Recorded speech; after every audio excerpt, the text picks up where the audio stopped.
एक समय की बात है। समय के साथ साथ राजा कृष्णदेव राय की माता बहुत वृद्ध हो गई थी। एक बार वह बहुत बीमार पड़ गई। उन्हें लगा कि अब वे शीघ्र ही मर जाएंगी। उन्हें आम से बहुत प्यार था, इसलिए जीवन के अंतिम दिनों में वे आम दान करना चाहती थी।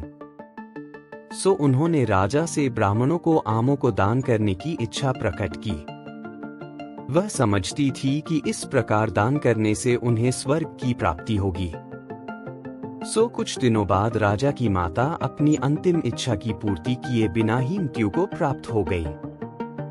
उनकी मृत्यु के बाद राजा ने सभी विद्वान ब्राह्मणों को बुलाया और अपनी मां की अंतिम अपूर्ण इच्छा के बारे में बताया। कुछ देर तक चुप रहने के पश्चात ब्राह्मण बोले, यह तो बहुत ही बुरा हुआ महाराज। अंतिम इच्छा के पूरा न होने की दशा में तो उन्हें मुक्ति ही नहीं मिल सकती। वे प्रेत योनि में भटकती रहेंगी। महाराज, आपको उनकी आत्मा की शांति का उपाय करना चाहिए।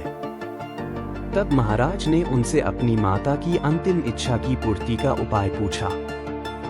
ब्राह्मण बोले, उनकी आत्मा की शांति के लिए आपको उनकी पुण्यतिथि पर सोने के आमों का दान करना पड़ेगा। अतः राजा ने मां की पुण्यतिथि पर कुछ ब्राह्मणों को भोजन के लिए बुलाया और प्रत्येक को सोने से बने आम दान में दिए। जब तेनालीराम को यह पता चला तो वह तुरंत समझ गया कि ब्राह्मण लोग राजा की सरलता तथा भोलेपन का उठा रहे हैं। सो उसने उन ब्राह्मणों को पाठ पढ़ाने की एक योजना बनाई। अगले दिन तेनालीराम ने ब्राह्मणों को निमंत्रण पत्र भेजा। उसमें लिखा था कि तेनालीराम भी अपनी माता की पुण्यतिथि पर दान करना चाहता है, क्योंकि वह भी अपनी एक अधूरी इच्छा लेकर मरी थी। जब से उसे पता चला है कि उसकी मां की अंतिम इच्छा पूरी न होने के कारण प्रत्योनि में भटक रही होंगी, वह बहुत ही दुखी है और चाहता है कि जल्दी उसकी मां की आत्मा को शांति मिले। ब्राह्मणों ने सोचा कि तेनालीराम के घर से भी बहुत अधिक दान मिलेगा, क्योंकि वह शाही विदूषक है। सभी ब्राह्मण निश्चित दिन तेनालीराम के घर पहुंच गए। ब्राह्मणों को स्वादिष्ट भोजन परोसा गया। भोजन करने के पश्चात सभी दान मिलने की प्रतीक्षा करने लगे। तभी उन्होंने देखा कि तेनालीराम लोहे के सलाखों को आग में गर्म कर रहा है। पूछने पर तेनालीराम बोला, मेरी मां फोड़ों के दर्द से परेशान थी। मृत्यु के समय उन्हें बहुत तेज दर्द हो रहा था। इससे पहले कि मैं गर्म सलाखों से उनकी सिकाई करता, वह मर चुकी थी।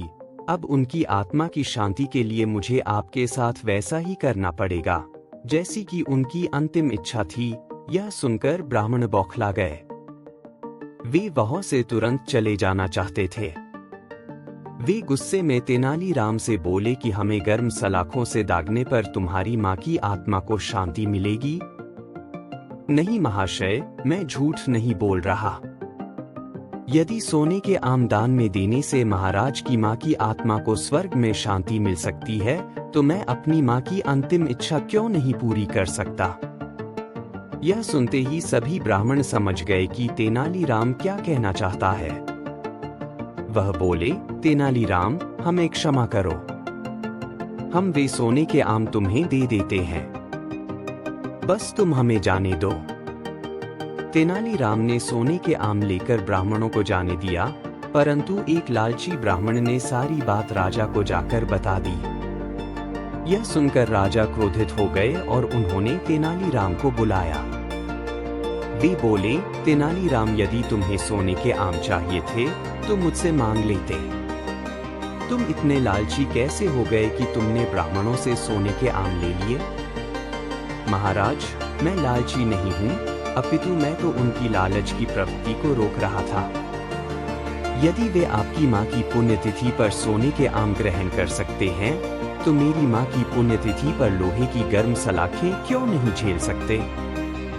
राजा तेनालीराम की बातों का अर्थ समझ गए। उन्होंने ब्राह्मणों को बुलाया और उन्हें भविष्य में लालच त्यागने को कहा। कहानी कैसी लगी हमें कमेंट करके जरूर बताएं।